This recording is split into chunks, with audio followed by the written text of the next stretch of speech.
Hear the sound, you know it's outspoken.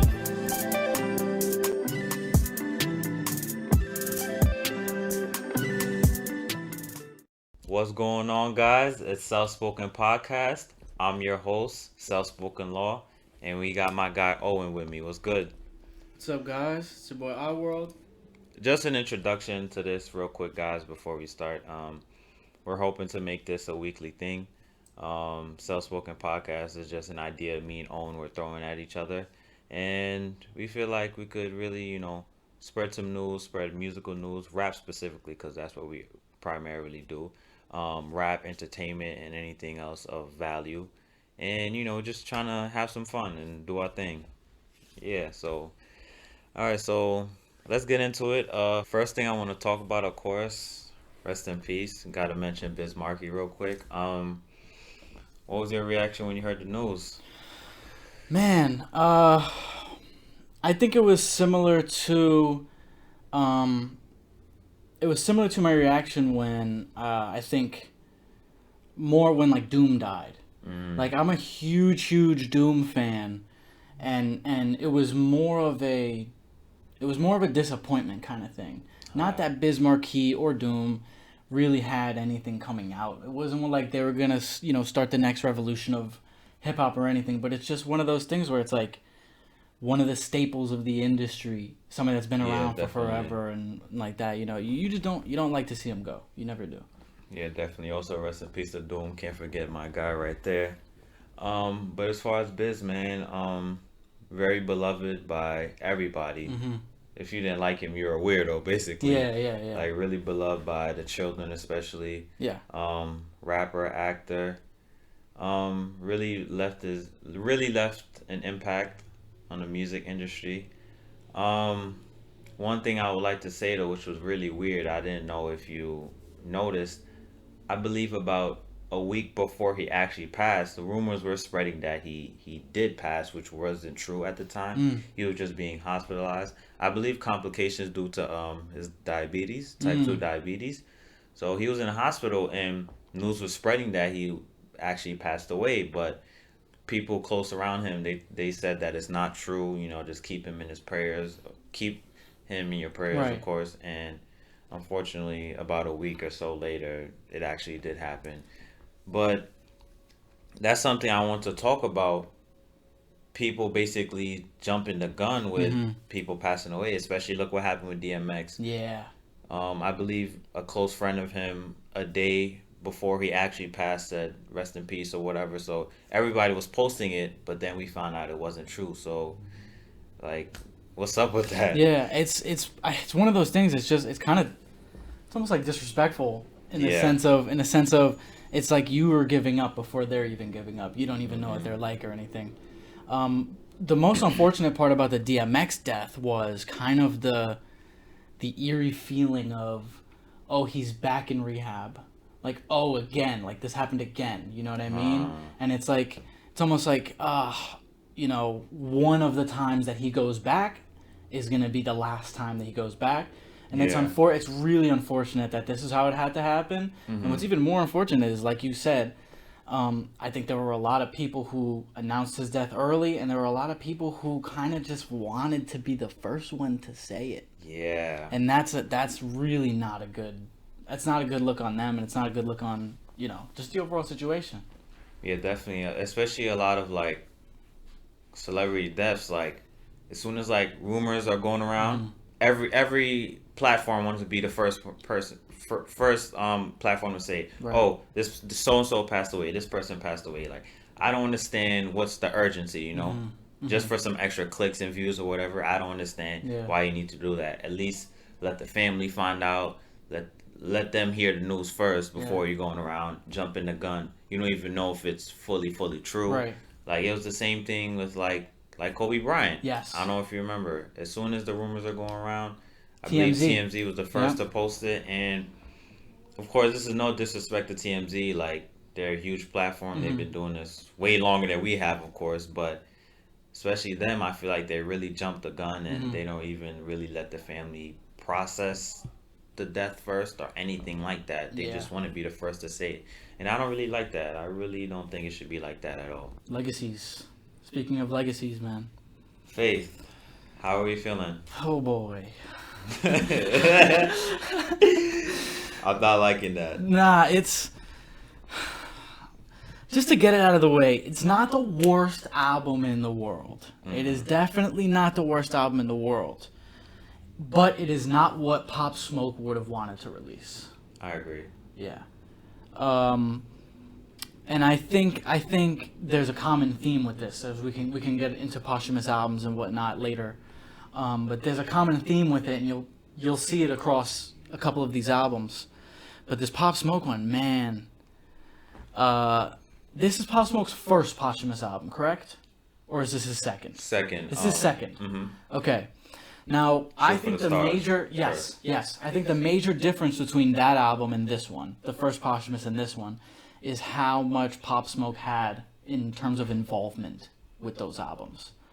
I think the biggest thing with that last posthumous album is there were a lot of songs that Pop Smoke was going to actually release. He said he wanted to release them, and then they did release those songs. Yeah. This album was very different in the sense of I don't think there was a lot of organization from Pop Smoke himself on this album. That is true. Yeah. Because with the first album, Shoot for the Stars, Aim for the Moon, a lot of those songs we actually heard snippets for them. Right. So he was kind of promoting them before they actually released. So you can tell that okay, he cared about this song, so he wanted to release it. Like Iced Out Audemars, I remember that.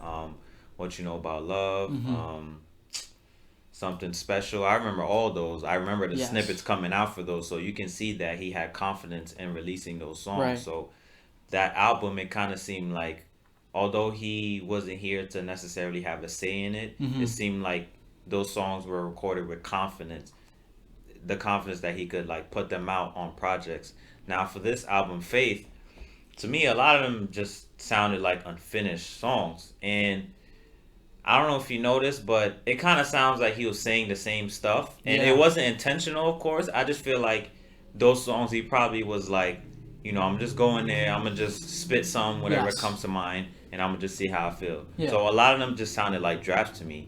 And I'm not sure if he necessarily recorded enough material for his like estate to keep releasing posthumous albums. Right. That's the biggest thing. I mean, what a lot of people don't know if you're not an artist yourself is you go in there and you'll make 10 songs that sound exactly the same as a song you might have come out with a month ago, but those are for getting the dust off. Those are for crafting yourself and crafting your style and whatnot. Those are not necessarily songs that you would ever release, not all the time. And I think a lot of these songs that were on this album were a lot of those songs. Just Pop Smoke going into the studio.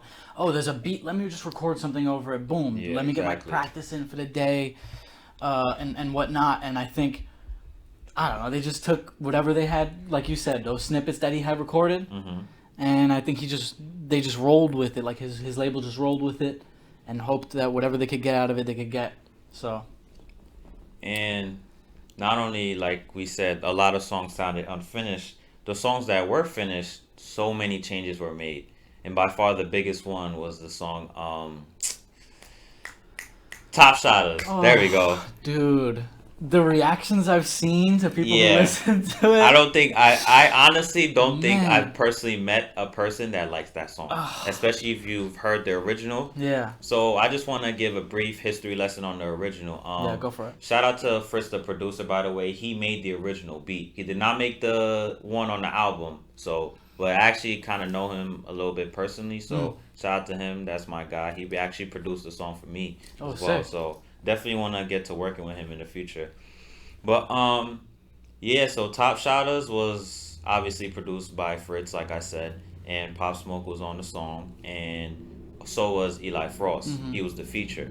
Now the song was a banger. It was hot, but it was never really officially released. It kind of got leaked, but it was never like put out officially by Pop Smoke or his team. Right.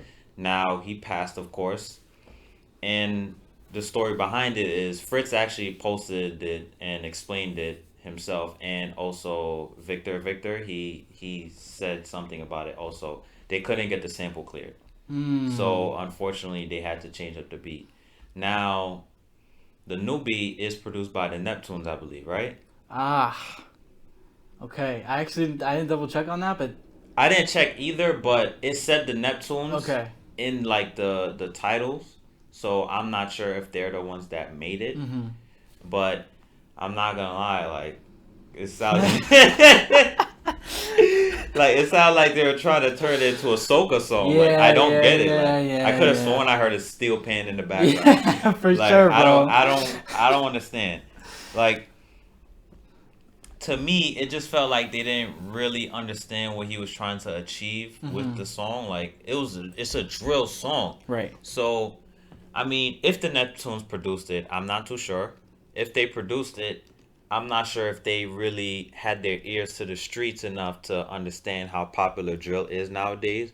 Or I'm not sure if they understand fully how to structure like a drill beat. Right. So I feel like they kind of just like did whatever. And also, not only that, they actually took Eli Frost off the song completely and they put Pusha T on it. Now, Pusha T, we all know, great rapper. Yeah. Legend in the game. Decades in the making. But, like, I don't know. I feel like maybe he could have still been on the album, but I really wanted that spot for Eli Frost because, you know, he's a Brooklyn native just like us, of course, and it really would have put him in a different spotlight. Like, look at Busy. He was on one of the songs, and his followers actually went crazy. Yeah. So I really wish, and that's another thing that we need to get into, basically the changes. Like we talked about production, but now the features. A lot of changes were made also. Yes. I think the biggest part of it is, like you said, non-personal, non-Brooklyn features. Yeah. I think that is a huge part of it. The producer on that song, like you said, was from Brooklyn. The feature from Brooklyn. I think there's a lot of things that Pop Smoke would have done differently to keep it local had he been around to organize this album. And I think that's something that his label didn't. It's not that they didn't take it into account. They definitely took it to account. I think it's something that they just don't care about. Yeah. I think it's something that they believe they could get more numbers with this name and that name, and you know, it's just unfortunate. And it's crazy because Pop himself, like, I've seen plenty of interviews where he said, "Yo, like the interview, like I don't fuck with niggas. Exactly. Like, I don't fuck with niggas. Like you see, I do these tracks. That's why myself. I don't do features. Like he said it himself. So for you, after him passing, to be like, all right, let's put some random person on here that he would probably never make a song with. The exact opposite. Like it's kind of disrespecting him to me. Like, bro, did you listen to the Dua Lipa track? Okay, don't crucify me. Don't crucify me. No. I kind of like the song, just a little bit. Here's what I'll say. Okay, go ahead. Here's what I'll say. Pop Smoke's part on it, not bad. Mm-hmm. But I also don't think that this should have been a Pop Smoke song featuring Dua Lipa.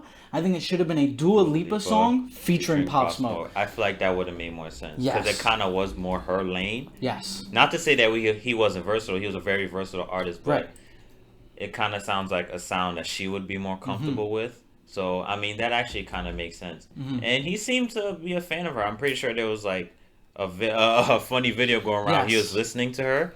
So I feel like that's probably a feature he wanted to happen. But I'm sure they were making the song. Yeah. But what I will say is, it's not perfect. Every single time, it's not perfect. Every single time she stops singing and starts wording it and says, "My demeanor is meaner," I just cringe, bro. Like it's that line right there. It just she's like, "My demeanor is meaner." I'm just like, I get it. It's not perfect by any means. Like it's cool. Like you know, you just it's vibing. A pop song. Yeah, if you vibing, song. You probably drive around a car or whatever. You're just home chilling, but It's not like the best song. If the kids want to listen to Pop Smoke, put them onto the Dua Lipa song. Yep, you don't have to put them right into Dior. There you go.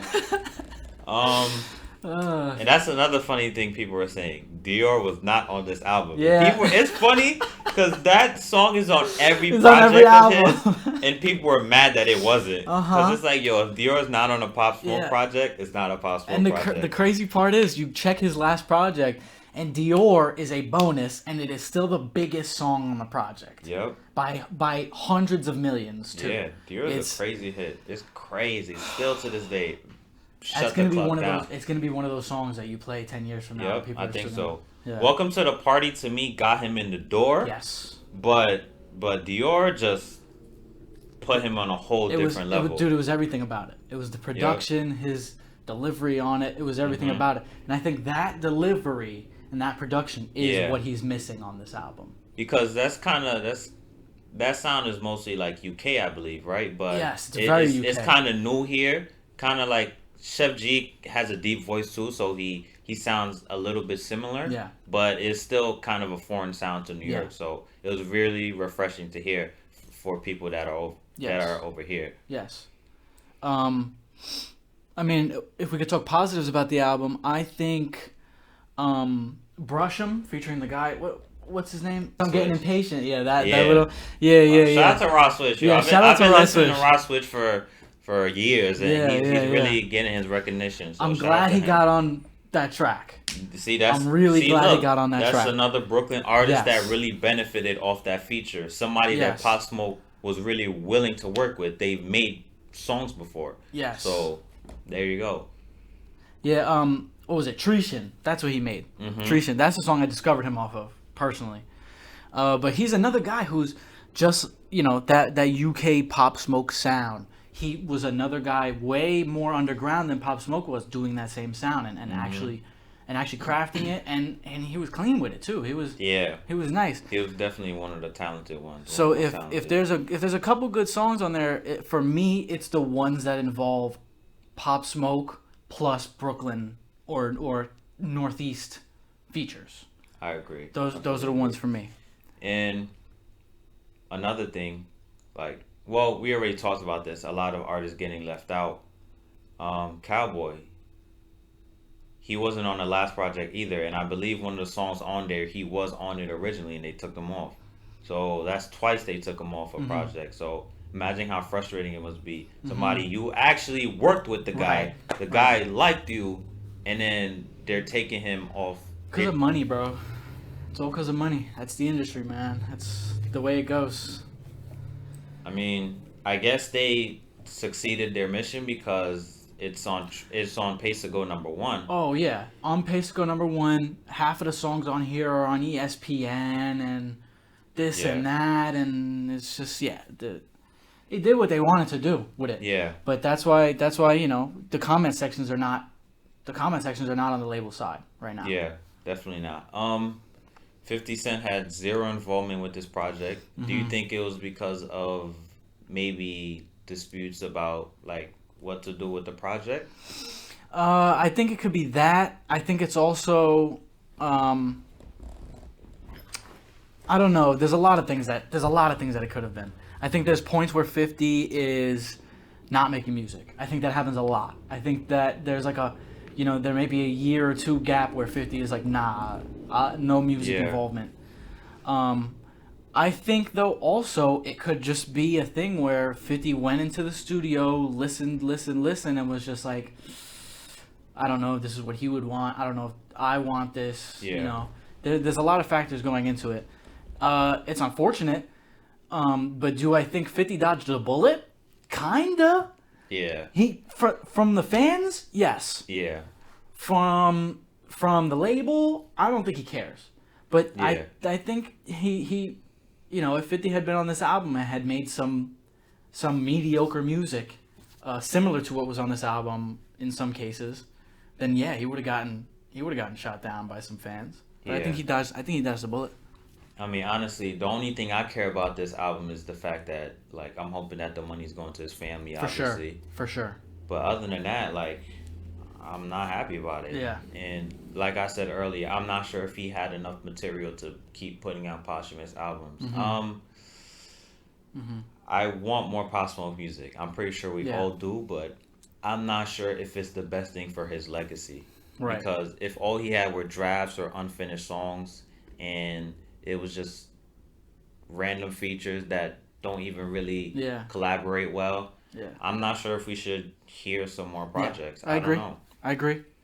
I think And I mean, if you want, we could get into a couple posthumous albums Definitely. too. Now is you know, I think the biggest theme with posthumous albums is the artist's personal contribution to the albums. Yes. That is the biggest thing.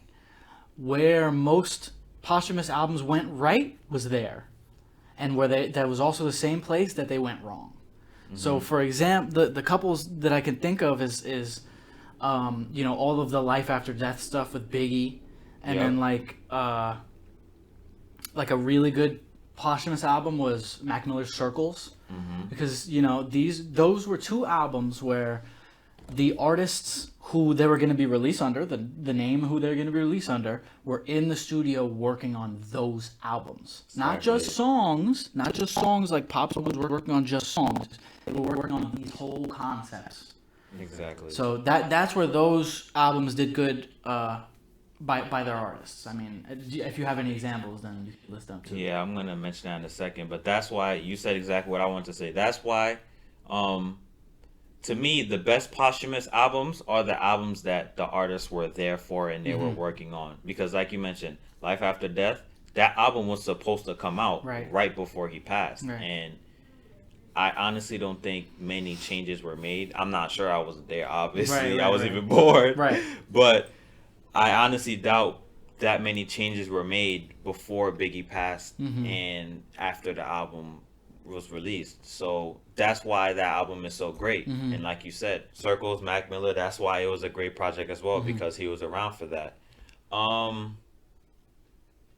Negatives now. XXS, Tentacion. His last, I believe, 2 projects were posthumous. And Skins and Revenge of the Dreamers? Oh no, that's the other album. Skins and something about Revenge. I can't remember the name off the top of my head. Yeah. He wasn't around for those albums and people did not really receive them too well. Yeah. So, I mean, what's funny too is the contrast between Skins was the first posthumous album X had come out with.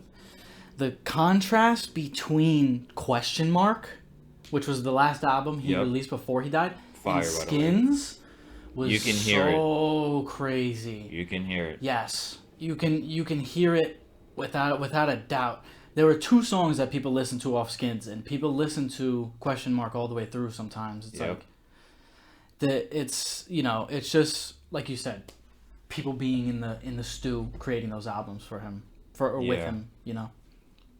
So the thing with these posthumous albums, they have advantages and disadvantages, and the best ones, like I said, are the ones where the artist was around there to listen to it and put their own, you know, spin or ideas or whatever.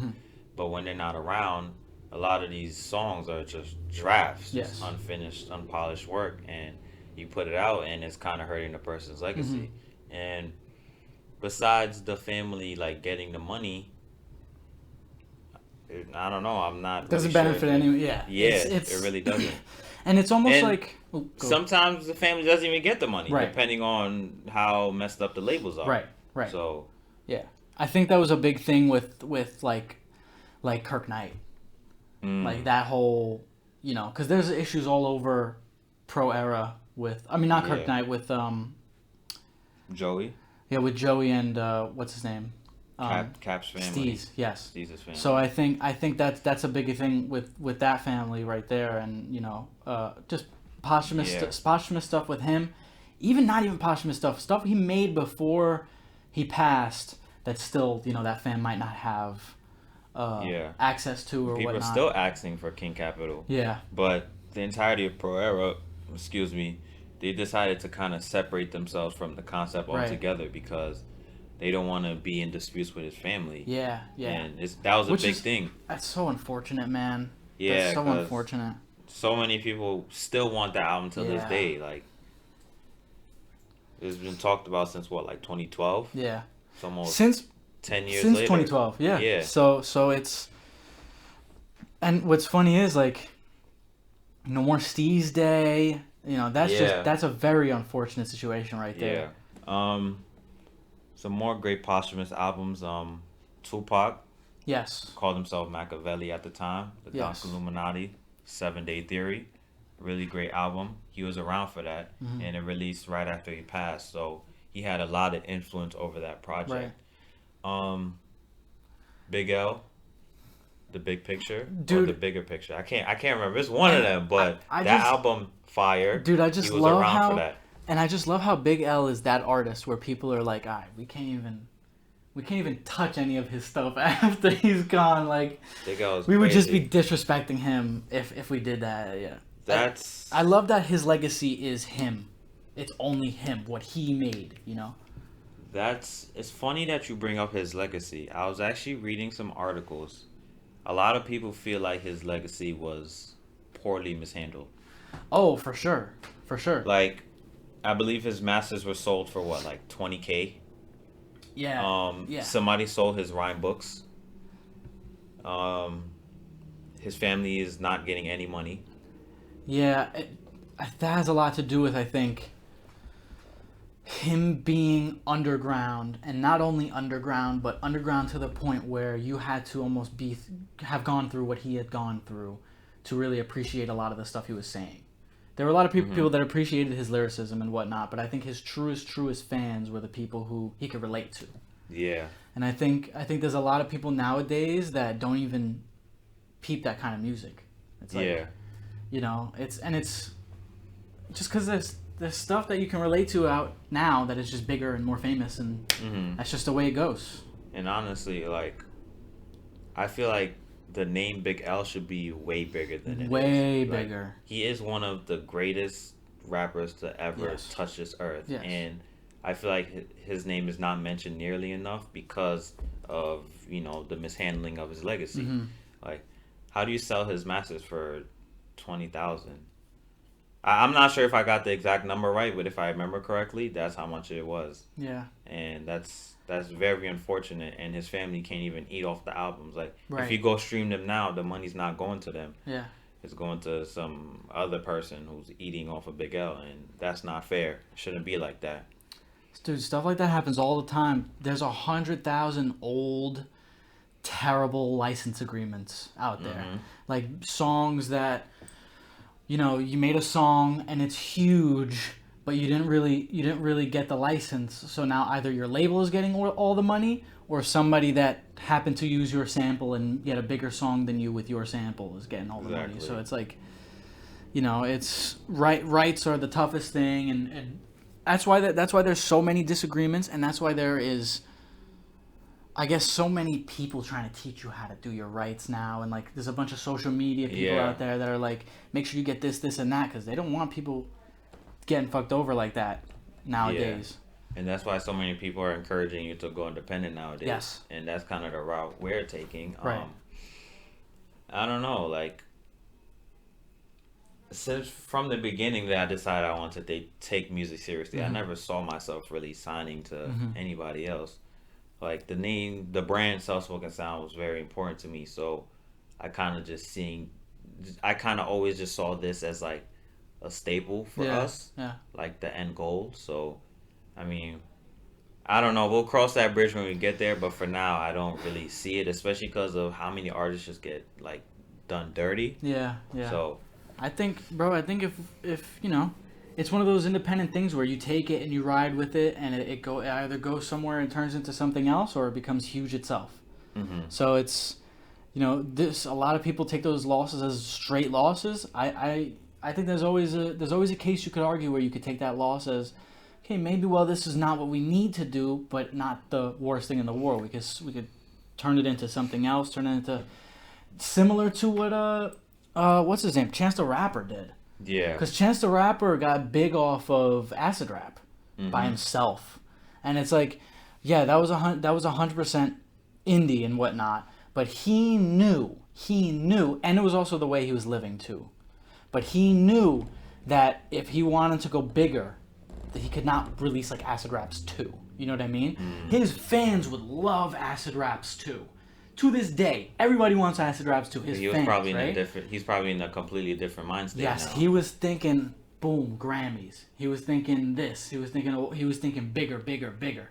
And that's where he came up with the concept to, create almost like a soul The coloring book. Yeah, coloring book. I Almost like that project. Some people don't. That's a great I project. love that project. Yeah, it's a fantastic project. I think like to me, it's like acid rap is here, but I feel like coloring book is like right, not that much under. I really like the coloring book. Right, and if you think about it, it's like acid raps is better than coloring book, but coloring book is such an easier album to digest and advertise, dude. I agree. You can advertise that album so easily I agree. just it's such a nice like clean album. Mm-hmm. Yeah, I mean just a couple more posthumous albums just to get out of the way real quick. The Juice WRLD album. Yep, that one was hard. Juice WRLD album was hard. The reason, so that is one that's interesting. I'm neutral on that. I think it's a really good album. I think that there are moments where they did take his sound and kind of just throw it together, kind of makeshift it. But I think what they did right about it was Juice WRLD is Juice WRLD. He has that emo rap vibe. Yep. They didn't take anything away from that. Exactly what that album needed to do, it did. And then one other one that I guess I just wanted to bring up a concept for that maybe you have a couple ideas about is the posthumous collab albums and stuff. So posthumous collab albums. So for example, it's not fully posthumous album, but members only. XXX Tentacion's label, members only. Ski Mask. There's a couple of other guys on that label. After X died, they released members only 3. So that was a collab album they had done 2 of already. And then a major part of their system died. And they still decided to release members only 3.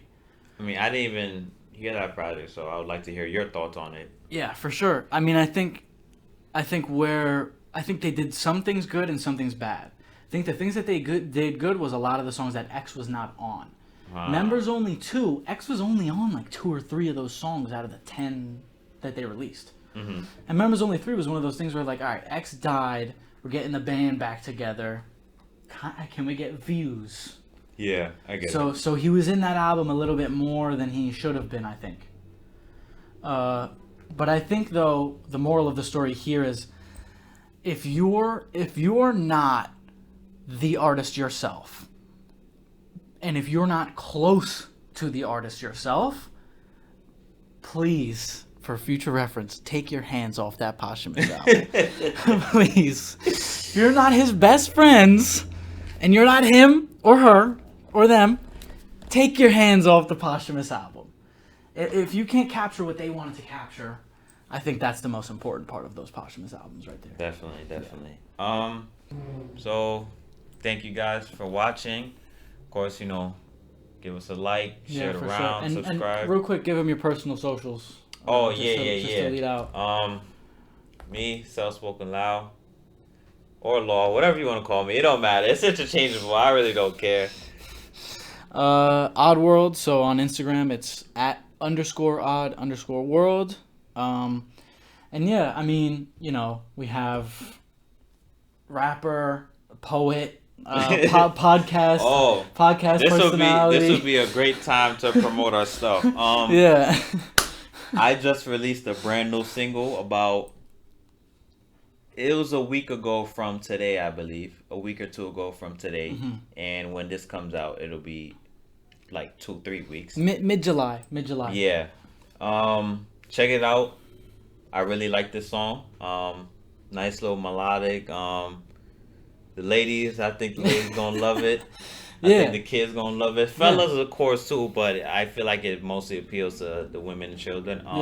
I'm gonna link our social media in the description. I'm gonna link that song in the description. And one last thing I want to give a mention to is our merch. The merch will be out before this video, so I'll link that, of course. We're working really hard trying to get some clothes out for you guys.